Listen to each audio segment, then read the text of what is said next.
Hola, ¿qué tal? ¿Cómo están? Mi nombre es María Laura Montemurro y yo voy a ser su profesora en este curso. La intención de este video es presentarme un poquito yo y presentar también la materia. Yo soy licenciada en Artes y doctora en Teoría e Historia de las Artes, por lo que mi principal formación es como historiadora del arte. Mi experiencia en el trabajo de patrimonio y museos parte de mi doctorado, en donde me dediqué a estudiar el patrimonio artístico medieval en colecciones públicas de Buenos Aires. Dediqué mi tesis entonces a estudiar específicamente un grupo de esculturas en madera de la Virgen y el Niño, lo que me permitió ir adquiriendo experiencia en lo que es el trabajo con la materialidad del objeto, con el objeto en sí mismo, ya que durante la carrera uno principalmente, cuando estudia arte europeo, estudia a partir de imágenes. Es una experiencia muy diferente y brinda recursos y oportunidades muy distintas, evidentemente, a trabajar con el objeto en sí mismo, el objeto delante de uno.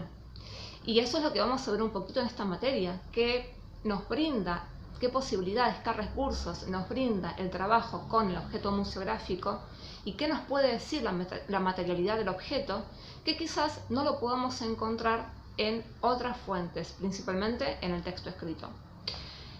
Para eso vamos a abordar distintas problemáticas que se van a ir desarrollando a lo largo de las unidades. En el programa entonces van a encontrar primero una pequeña fundamentación de la materia y luego los objetivos. Van a encontrar primero un objetivo general en donde se expresa esta intención de la materia por brindarles a ustedes los conocimientos tanto teóricos como prácticos para poder abordar el estudio del objeto museográfico y poder abarcar las problemáticas que implica esto y cómo superarlas en lo posible. Y luego van a encontrar una serie de objetivos específicos que a grandes rasgos van a estar ligados con las problemáticas establecidas en cada una de las unidades. Las unidades se dividen en 4. Vamos a ver una primera unidad, que es una unidad introductoria, en donde vamos a encontrar algunos conceptos básicos. Vamos a discutir un poquito, por ejemplo, el concepto de objeto museográfico en el contexto de la cultura material. Cuando hablamos de cultura material estamos refiriéndonos básicamente a todo aquello que fue producido y usado por el hombre.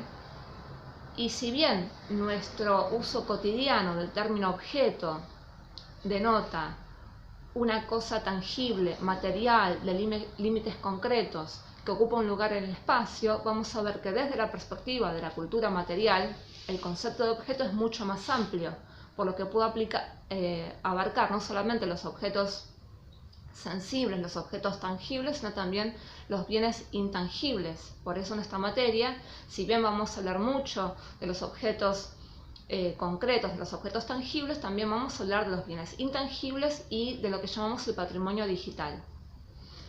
Vamos a ir discutiendo algunas nociones básicas que nos van a ir ayudando, que nos van a dar las herramientas para ir atravesando el resto de las problemáticas que se proponen en las otras unidades.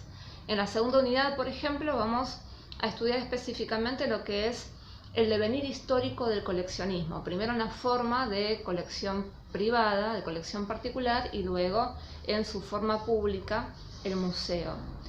La práctica del coleccionismo es algo que prácticamente acompañó al hombre desde los albores de la humanidad. Podemos pensarla de una forma muy incipiente, por ejemplo, en los ajuares funerarios, en la reunión de reliquias, en los tesoros de los templos, de las iglesias. Nosotros nos vamos a centrar un poquito más en lo que es el fenómeno del coleccionismo más propiamente dicho, que se desenlaza hacia el siglo XV con la aparición de los gabinetes de curiosidades, con la aparición de colecciones particulares y que eventualmente hacia fines del siglo XVIII sí van a dar lugar, como les decía, a los museos. Y vamos a ver cómo los criterios y las políticas de los museos van a ir cambiando desde su nacimiento, que va a estar muy ligado a conceptos derivados de la era industrial, del cambio de paradigma que acontece en las ciencias a raíz de las ideas adoptadas por la teoría de Darwin, Y como estas ideas que se van gestando en este contexto y que van a perdurar, obviamente, durante el siglo XIX y parte del siglo XX, después se van a ir discutiendo, van a ir siendo desafiadas hacia mediados del siglo XX para ir derivando después, hacia los 70, en lo que se denomina la nueva museología. Y vamos a ver qué es lo que trae todo esto, y en esta unidad vamos a incluir también todo lo que es las humanidades digitales, todo este fenómeno que explota, por así decirlo, más que nada en el siglo XXI, con la aparición de la digitalización de colecciones, con el patrimonio virtual y con todos los recursos digitales que nos proveen los museos y otras instituciones. La unidad 3 podemos pensarla como una suerte de desprendimiento y profundización de la unidad 2, ya que vamos a ver qué es lo que sucede con los museos en un momento particular de la historia, que lo ubicamos con el llamado giro postcolonial. Es decir, cómo a raíz de un fenómeno que comienza hacia mediados del siglo XX, con la reivindicación de derechos a los grupos indígenas, a determinadas minorías culturales, empieza a desatarse todo un fenómeno de reclamo por parte de estos grupos culturales por la restitución de lo que llamamos bienes sensibles, bienes materiales sensibles y restos humanos. O sea, los bienes materiales llamados sensibles son todos aquellos objetos considerados sagrados por una cultura y que, junto con restos humanos, es decir, restos de antepasados que pertenecieron a esos grupos culturales, fueron siendo reclamados. Se fue exigiendo la restitución. Es un fenómeno que comienza en los Estados Unidos hacia, como les digo, los 70, pero que después se va a expandir prácticamente por todo el mundo, llegando obviamente también a la Argentina. Entonces vamos a estudiar algunos casos concretos, algunos casos particulares, tanto internacionales como nacionales. Vamos a discutir seguramente, por ejemplo, el famoso caso de la restitución de los bronces de Beni, pero también qué es lo que pasó en el contexto argentino con la restitución de los restos humanos en el Museo de la Plata. Y vamos a terminar en la última unidad estudiando el contexto legal, todo aquello que tiene que ver con las leyes para la protección y cuidado del patrimonio. Vamos a estudiar las llamadas leyes marco, que son aquellas leyes emitidas por el Estado Nacional, las leyes con contenidos mínimos que después son complementadas por las leyes provinciales, los tratados internacionales, especialmente aquellos a los que adhiere la Argentina, y aquellas leyes particulares específicamente pensadas para la protección de un patrimonio en particular. Con respecto a la metodología de trabajo, lo que yo voy a hacer en este curso, que es un curso a distancia, es subir todos los sábados en el horario o un poquito antes, es el horario que nos corresponde en el curso, el material para la clase. Vamos a tener seguramente algún tipo de apoyo audiovisual, es decir, algún tipo de video como este que están viendo ahora. Pueden encontrar diapositivas narradas, es decir, en donde a medida que ustedes van pasando las diapositivas van escuchando mi voz, en donde se va a ir contextualizando un poco en el tema que vamos a tratar. Y seguramente encuentran algún otro material adicional, quizás algún cuestionario, alguna invitación a algún tipo de reflexión, quizás podamos compartir algún intercambio de opiniones en el foro. Eso los vamos a ir viendo, ¿sí? Yo pauté en el programa un encuentro sincrónico mensual, pensándolo en el cierre que en el cierre de cada unidad tengamos un encuentro cara a cara, por así decirlo, mediante este medio, por supuesto. Pero por supuesto, si ustedes prefieren hacerlo de forma más seguida, más frecuente, yo no tengo ningún problema. Podemos hacerlo, por ejemplo, no sé, cada 3 semanas o incluso cada 2. Eso también queda en la disponibilidad de ustedes y en su conveniencia. Eso lo vamos a ir manejando. Todas estas cuestiones las vamos a ir ajustando.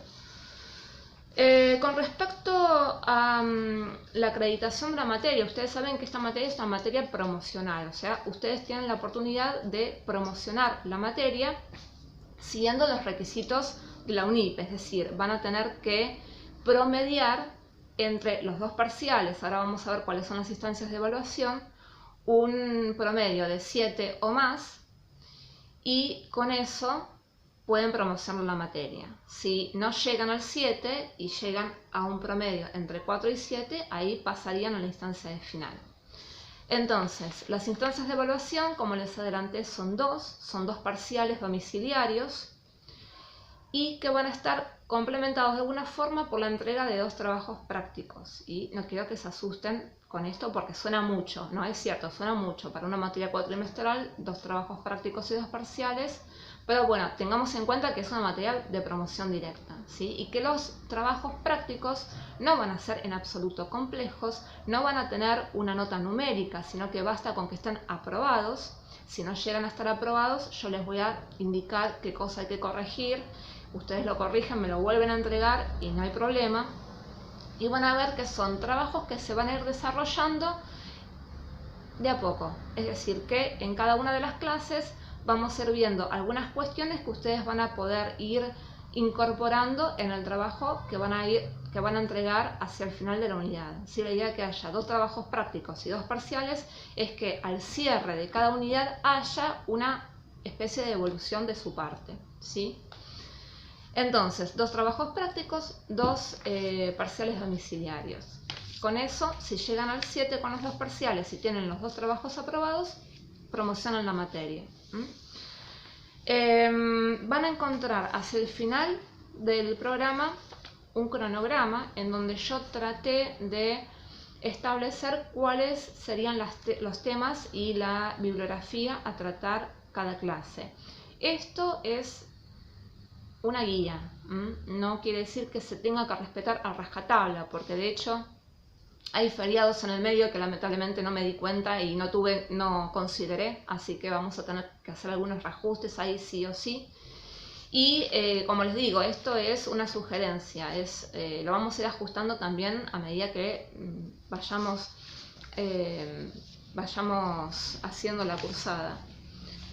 Pero bueno, por lo menos les va a servir a ustedes para tener una idea de cuáles son las lecturas para cada día, para cada clase. Vamos a tener canales de comunicación, ¿sí? Mediante el campus de la UNIPE. Ustedes obviamente me pueden escribir ante cualquier duda, cualquier comentario. Es más, si hay algo que a ustedes les parece que se puede hacer de otra manera, que se pueda modificar, sugerencias, lo que sea, lo vamos viendo por ahí. Y bueno, acuérdense de que vamos a tener en principio nuestro encuentro asincrónico que está estipulado hacia el final de la unidad, pero incluso como arranca la cursada quizás podríamos tener un encuentro antes, podríamos tener un encuentro en un par de semanas. Eso también, si quieren, lo vamos discutiendo por los canales de comunicación de la UNIPE.